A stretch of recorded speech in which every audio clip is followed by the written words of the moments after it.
This is Dr. Don Boynowski for Blue Mountain Radio, KQBM 90.7. Today I'm going to be speaking with Dr. John Searle, Professor of Philosophy at UC Berkeley, where he began his career at the age of 26.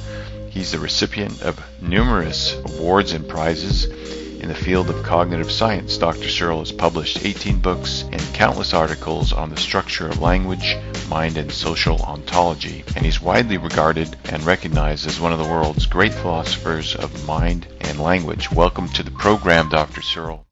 So do you think it's true to say that for all the different cultures with all the different languages, that maybe more so true in the past few hundred years back, maybe before we have the modern era, that everyone has from these different cultural groups have a slightly different way of perceiving the world? Well, there are differences that come with differences in language. We don't want to overstate it. There was a guy named Benjamin Whorf who put forward a hypothesis, namely that there's a complete metaphysics that comes with our language, and that we can't understand other people's metaphysics without first learning their language. I think that's a mistake. You don't want to overstate the point. But clearly it is a valid point to say that language structures our experience. A more modest point was made by my colleague Dan Slobin, and he says that there are cases where the way we perceive events is determined by the structure of our language, and he had a neat experiment to show that. You get little kids to describe the same story that's shown by a bunch of pictures. No words, you just show them a picture and ask them what's going on. English kids will say, the boy climbed the tree, describing the process. Spanish kids will say, the boy is high in the tree, está alto. And thus they describe the end and take the process for granted. English speakers describe the process and take the end for granted. I don't know that that's such a big deal, but it's certainly interesting.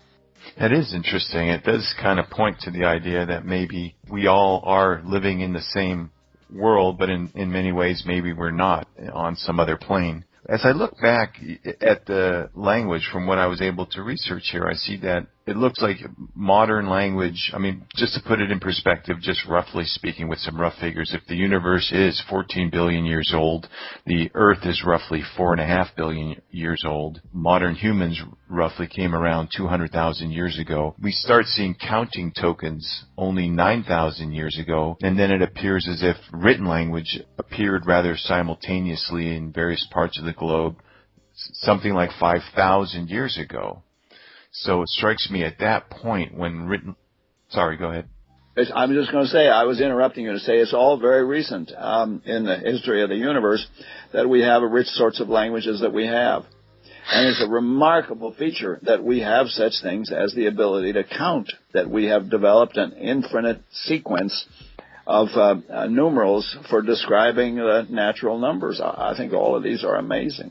So do you think that, say, many thousands of years ago, before written language, when stories were told father to son, perhaps in a village-type setting, when this written language was maybe developed, I don't know how it actually came about, but then we had books, and all of a sudden, say, for example, in religions and God, everything was delivered whole in this book as sort of an authority, that had a huge effect on humanity. Well, there's no question that written language has not just one, but a whole lot of effects on humanity.